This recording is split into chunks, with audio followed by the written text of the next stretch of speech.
So the mind has this quality of intelligence, and naturally with that intelligence goes compassion, love. Love is not mere sex. For God's sake, brush all that. Love is something other than mere sensation. Totally unrelated to our demands and fulfillments and all the rest of it. So the mind now has this quality, this stability.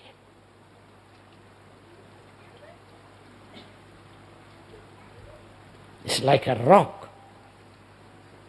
in the midst of a stream, in the midst of a river, immovable. Everything, you follow? So such a mind,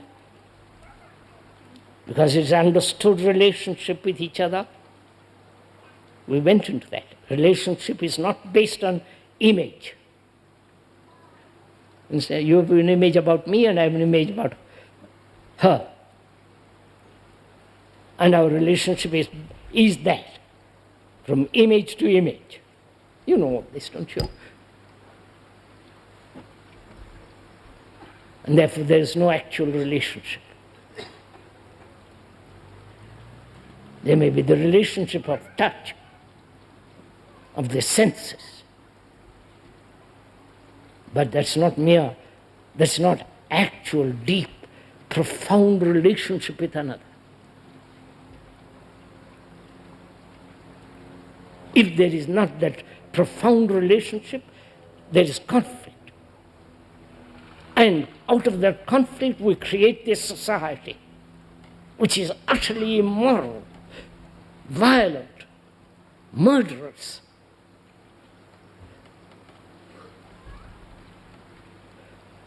So the mind is now, has this quality of great stability. And that which is stable is silent. Right? Are you following all this? Have you gone into, you understand, to be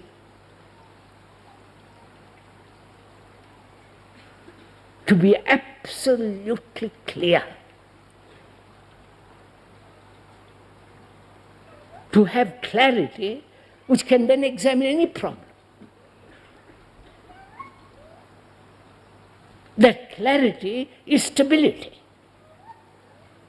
You understand?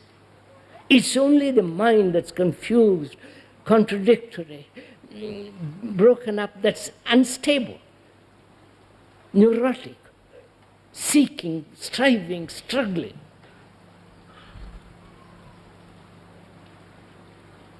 So we've come to a point where the mind is totally clear and therefore completely immovable.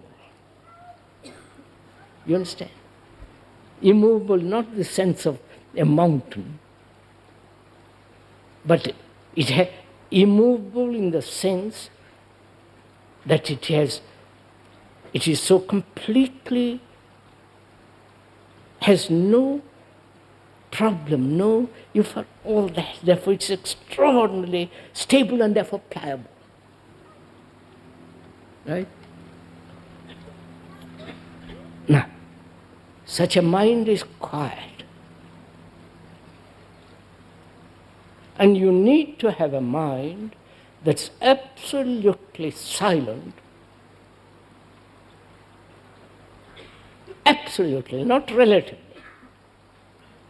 There is the silence when you go of an evening in the woods.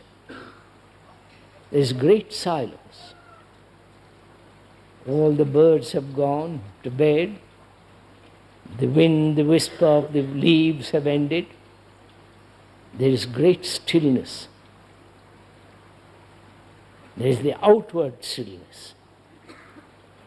And people observe that stillness and say, I must have that stillness and therefore depend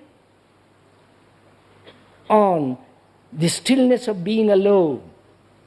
You understand? Being in a solitude. That's not stillness. And there is the stillness created by thought, which is, thought says, I must be still. I must be quiet. I mustn't chatter. And gradually it produces a stillness. But that's not it, because it's the result of thought operating on noise. Right? So we are talking of a stillness which is not dependent on anything.